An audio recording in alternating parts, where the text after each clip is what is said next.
Coleman lantern LT17B door holder replacement.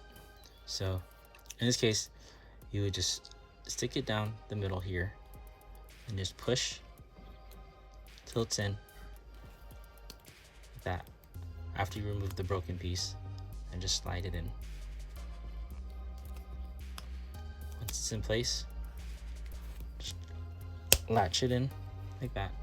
If you happen to orient it the wrong way, you can always just push that back out, turn it around, lock it in place, and then you have this orientation. Front out to back. Screw it there.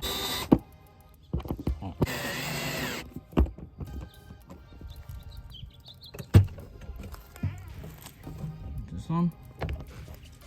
That's it.